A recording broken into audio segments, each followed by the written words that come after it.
Bonjour à tous, je suis ravie de vous retrouver dans une nouvelle vidéo Bullet Journal pour mon Plan With Me du mois de décembre. En novembre, nous étions partis sur le thème forêt d'automne. Je vous mets dans le petit la vidéo correspondant à la préparation de ce mois-ci. Et en décembre, vous vous en doutez si vous avez vu la miniature de cette vidéo et le titre, nous nous orientons sur le thème Noël. Pour la couverture du mois, j'ai décidé d'utiliser l'aquarelle, donc je viens prendre un papier spécifique, c'est un canson à grains fins qui est spécifique à l'aquarelle. Et je viens faire une couronne végétale, donc comme vous le voyez, j'ai déjà tout tracé au crayon de papier et je viens mettre progressivement en couleur. Donc j'ai commencé par le rouge pour les baies de houx et la fleur de poinsettia. Ensuite, je viens mettre un peu de marron clair sur la branche de sapin. Et les différentes teintes de vert pour les feuilles de gui, les feuilles de houx, etc. Pour la pomme de pin, je viens aussi mettre du marron un peu plus foncé pour faire les ombres au niveau des écailles. Et avec le recul, je me dis que j'aurais peut-être dû gommer les traits de crayon papier parce que je les trouve un peu trop présents sur le dessin. Donc je viens progressivement rajouter toutes les couleurs en jouant sur l'intensité, en faisant varier l'intensité, plus ou moins claire, plus ou moins foncée. En rajouter des couleurs un peu plus foncées par endroits, par exemple sur le poinsettia ou les feuilles de houx pour montrer le relief, faire comme des ombres. Et je termine par mes branches de sapin en faisant tout un tas de petits traits verts pour me faire les épines de sapin. Et je dois avouer que j'aime plutôt bien le rendu puisque je joue sur différentes intensités de couleurs pour donner un peu de relief et j'aime beaucoup le résultat.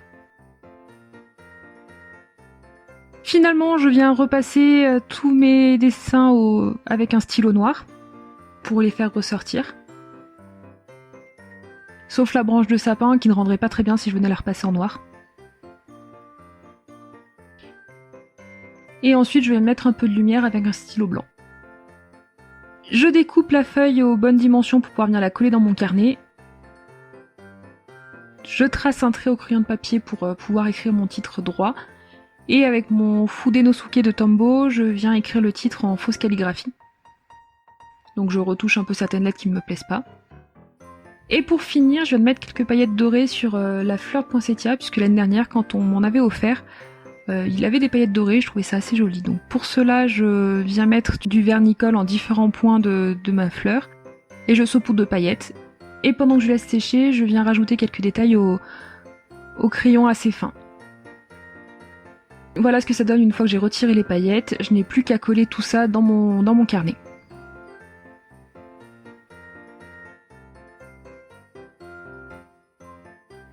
Je découpe une bande à droite pour laisser apparaître les onglets des différentes collections et je peux passer à mon monthly log. Donc pour cela, je trace déjà mon calendrier mensuel avec des cases de 5 carreaux par 5 carreaux. Donc je trace avec un stylo bic noir pour ne pas abîmer la mine de mes fine liners. Et sur la page d'en face, je viens tracer ma grille de tracker sur la droite de la page. En séparant chaque semaine d'un trait horizontal pour mieux me repérer dans le mois. Et sur la gauche de la page, je trace 2 cadres qui vont représenter mes to-do list personnelles et pour le blog. Vous commencez à connaître cette organisation puisque ça fait quelques mois que je l'utilise. Ensuite, je délimite différentes zones avec du masking tape. Ce sont des zones sur lesquelles je viendrai dessiner.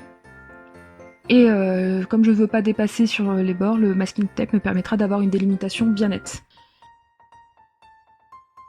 Dans les cadres que j'ai délimités, je viens dessiner différentes choses qui me rappellent Noël. Des oranges séchées, de la cannelle, du hou, des petites étoiles de cardamome, etc. Différentes épices. Des petites branches de sapin. Et je viens directement les dessiner au feutre. Et je repasserai certains traits plus tard avec le stylo noir, mais je trouvais ça plus net de faire directement au feutre, plus joli. Quand je dessine, je fais attention de bien représenter les reliefs en commençant par les objets qui seront au premier plan, pour faire ensuite derrière ceux qui seront au second plan. Je trouve ça pour ma part plus simple de faire comme ça. Ainsi, quand on fait ce qui est à l'arrière-plan, on ne vient pas déborder sur les objets qui sont censés être au premier plan. Pour mon orange séchée, j'essaye de faire un dégradé de différents oranges dans les parties du fruit. Donc j'utilise un orange foncé sur les bords extérieurs. Vers l'intérieur, je mets un peu plus de clair et ensuite je remets un orange un peu plus foncé et j'essaye de bien fondre les couleurs entre elles.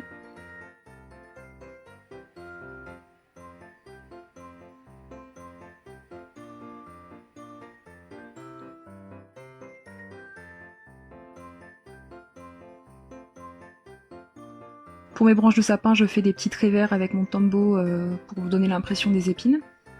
J'ajoute également des clous de girofle sur ce cadre-là. Et une fois que les dessins sont faits, je peux venir faire les contours au stylo noir.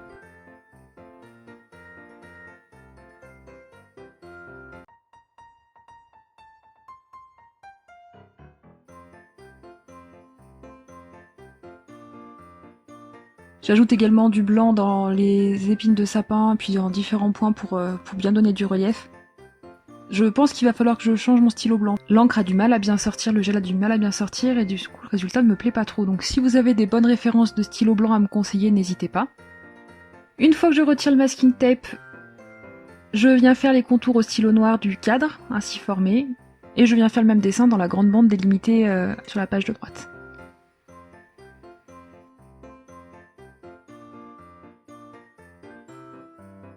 Donc là on voit un peu plus en détail où je mets du blanc, donc j'en mets sur les bâtons de cannelle, dans les quartiers d'orange. Un petit peu sur les baies de houx, ça permet de donner quelques points de lumière aussi au dessin.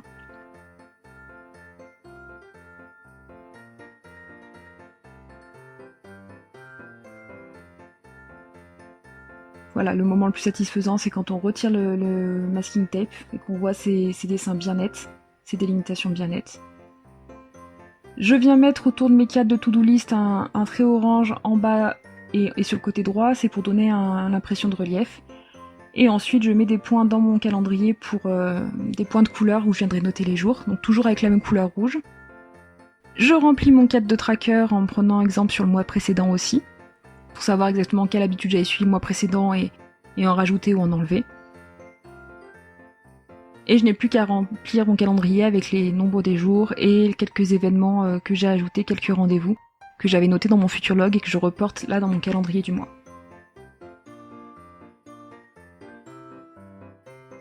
Pour noter les événements de ce mois-ci, j'utilise des tampons avec un sapin pour Noël et un cadeau pour mon anniversaire. Il ne me reste plus qu'à venir découper l'onglet qui me permettra d'identifier ma page dans mon carnet. Donc pour ça, j'utilise mon cutter de précision. Je colorie l'onglet en orange de la même couleur que l'orange des cadres de to-do list. Et voilà le travail. Sur la page suivante, je vais venir faire mon calendrier éditorial. Donc ça c'est quelque chose qui change ce mois-ci, c'est-à-dire que je fais mon calendrier éditorial sur 2 pages. Et pour illustrer cette double page, je viens faire quelque chose de très rapide, c'est utiliser du collage. Donc je prends du papier d'un bloc de chez Action que je vous ai montré dans la vidéo. J'ai découpé 2 bandes correspondant à la dimension du haut de mes pages, et je viens les coller avec mon roller colle repositionnable. Ça permet d'avoir une décoration du carnet très rapide et très jolie. Et en plus, je me suis rendu compte en le réalisant que ce papier correspondait beaucoup à l'illustration que j'avais fait sur la page avant, donc je trouvais que c'était un petit rappel sympa à la page d'avant. Une fois que la décoration est faite, je viens tracer mes cadres de calendrier éditorial. Donc à gauche va être le blog et YouTube, donc une colonne pour chaque, et au milieu une colonne pour les dates. Et à droite, ça va être Instagram, avec mon compte amende honorable à gauche. Dessus, je vais noter ce que je veux mettre sur le feed et si j'ai des réels à créer. Et à droite, ça va être pour AH Bijou and Life. Et pareil, il y aura une colonne pour le feed et une colonne pour les réels ou les stories, puisque j'ai envie de me lancer le défi de faire plus de stories en face cam.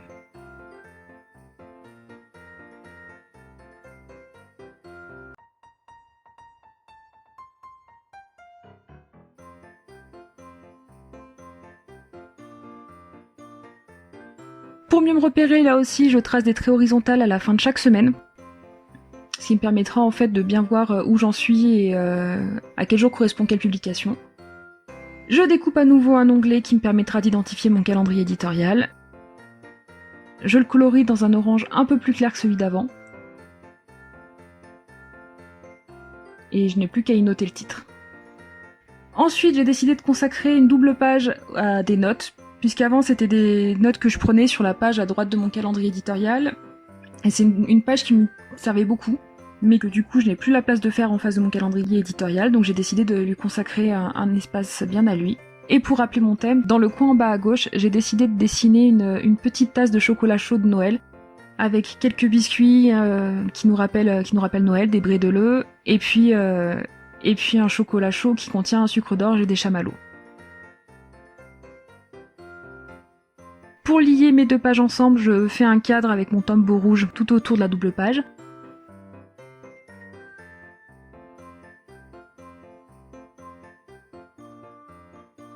Et je n'ai plus qu'à mettre mon dessin en couleur. Donc on voit que j'avais repassé avec un stylo noir, sauf les petits sapins, puisque j'avais peur que ça ne fasse pas terrible si je les repassais en noir. Donc je viens directement les repasser, en fait faire les contours avec mon feutre rouge grenat. Je me suis dit qu'il ressortirait mieux comme ça. Donc comme depuis le début de la vidéo, j'utilise en crayon des Tombow, mais aussi des Crayola Super Tips. Toutes les références de toute façon de ce que j'utilise seront en barre d'infos. Et pour les chamallows, j'ai voulu en faire quelques-uns roses, et du coup je les ai fait au crayon de couleur pour qu'ils soient assez peu colorés, et qu'en plus au moment où je gomme les traits, ils paraîtront beaucoup plus pâles. Je n'ai plus qu'à découper donc mon onglet indiquant où se trouve la page, et c'est déjà fini. Je peux passer à ma double page de budget, la plus rapide de mon carnet évidemment, puisque je n'ai que 2 tableaux à coller dessus. Je n'ai pas fait de décoration particulière pour celui-ci, voilà, j'avais pas forcément envie de passer plus de temps que ça sur cette double page. J'ai simplement mis quelques traits de couleur sous les titres pour égayer un peu cette double page.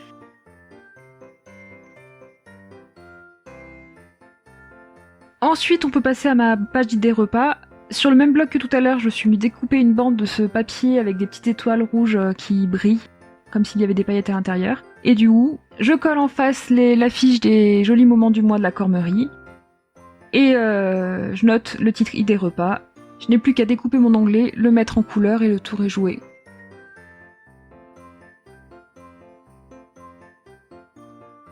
On peut passer à la page des jolis moments de décembre.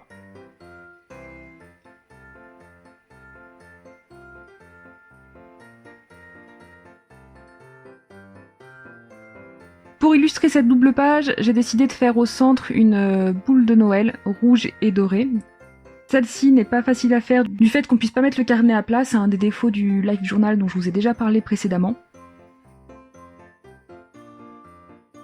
Je viens mettre le petit support de la tâche en gris et pour tout le reste j'utilise un jaune un peu doré, donc ça fait pas aussi doré que ce que j'aurais voulu, mais je n'avais pas vraiment de feutre qui me permettait de faire un tel dessin.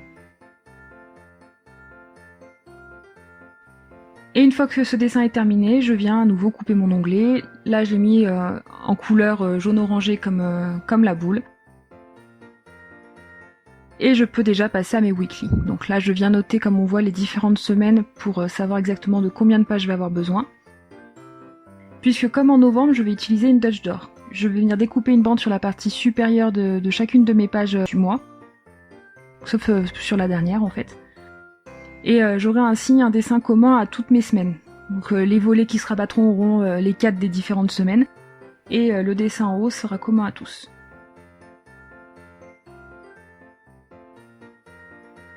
J'ai laissé une petite bande sur la première page que j'ai découpée, c'est pour pouvoir venir la coller à la page suivante et faire un lien entre les deux dessins sans qu'on voie tous les petits bouts de feuilles qui auraient pu rester quand je les ai coupés.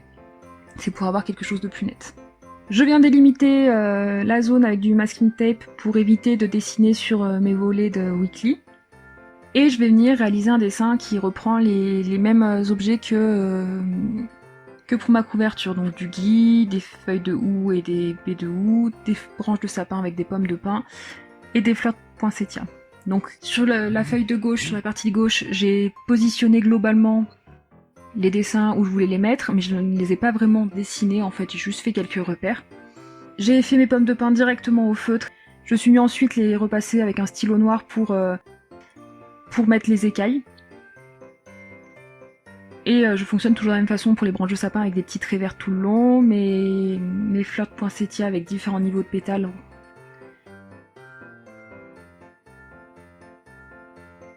Et par contre, pour la page de droite, je n'avais aucun modèle, j'avais juste sur un brouillon mis à peu près ce que je voulais à quel endroit pour savoir à peu près si c'était quelque chose d'équilibré, et puis je le refais un peu à main levée au moment de la réalisation du dessin. Et ensuite, je n'ai plus qu'à mettre en couleur le reste des objets, donc les fleurs de poinsettia, les feuilles de gui, les baies de houx, etc. Je change de vert entre les différents végétaux pour bien montrer la différence entre chacun et donner un peu de relief, un peu de profondeur à tout ça. J'utilise aussi différentes couleurs pour renforcer un peu les ombres, notamment dans les fleurs poinsettias. Je colle mon calendrier du mois pour pouvoir me repérer à chaque weekly en fait pour savoir où j'en suis, et je viens faire quelques traits blancs pour mettre du relief et de la lumière dans mon dessin.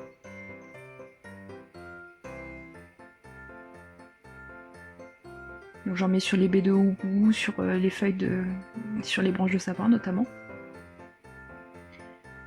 Et je n'ai plus qu'à retirer le masking tape et à venir dessiner mes différents cadres de weekly. J'ai décidé de garder le modèle que j'avais utilisé pour ma dernière semaine de novembre, avec à gauche une colonne de to-do list, et ensuite 3 cases toujours sur la page de gauche, une pour le lundi, une pour le mardi et une pour le samedi. Et sur la page de droite, donc j'ai réparti en 5 cases, une grande case pour le mercredi, 2 petites pour le jeudi, le vendredi, une grande case pour le dimanche et une pour le blog. Donc la case du blog va me permettre de savoir les articles et vidéos que je publie chaque semaine, et puis me repérer en mettant ce que je veux faire la semaine suivante. Et pour bien différencier mes différentes lignes de to-do list, pour avoir quelque chose de plus structuré, j'ai fait une ligne sur 2 avec mon Tombow gris. Et j'ai reproduit ce modèle pour tous mes weekly, comme vous pouvez le voir, avec pour chaque weekly un petit onglet qui me permet de le repérer dans mon carnet. Et puis j'ai encore mis des petits tampons, des petits coups de tampons pour Noël, pour le jour de l'an et pour mon anniversaire. Et on peut voir que sur le weekly du 24 décembre, j'ai inversé en fait les cases du bas, puisque je m'étais trompée d'endroit pour mettre le sapin, le tampon du sapin de Noël. Je l'avais mis sur la case du dimanche, parce que je m'étais trompée en fait dans les dates, j'avais mis 2 fois le 22 je crois, et du coup j'avais samedi 24 et dimanche 25. Et comme c'était plus simple pour moi d'effacer les dates plutôt que d'effacer le tampon, j'ai décidé de mettre la case blog sur la page de gauche, le samedi à la place du dimanche et le dimanche à la place de ma case blog. Et voilà qui est terminé. Donc c'est un setup qui m'a pris pas mal de temps à réaliser. Rien que pour la partie filmée, là j'en avais pour 3h30 à peu près. Rien que la couverture m'a pris à peu près 1 heure. Mais voilà ce que ça donne. Le résultat me plaît plutôt pas mal. Je suis curieuse de voir si ce nouveau calendrier éditorial va me permettre de bien m'organiser sur mes réseaux sociaux, d'avoir une bonne vision globale. N'hésitez pas à me dire quelle est la page que vous avez préférée dans ce setup de décembre. Je vous remercie d'avoir regardé cette vidéo jusqu'au bout. Si elle vous a plu, n'hésitez pas à la liker et vous abonner. Je vous dis à bientôt.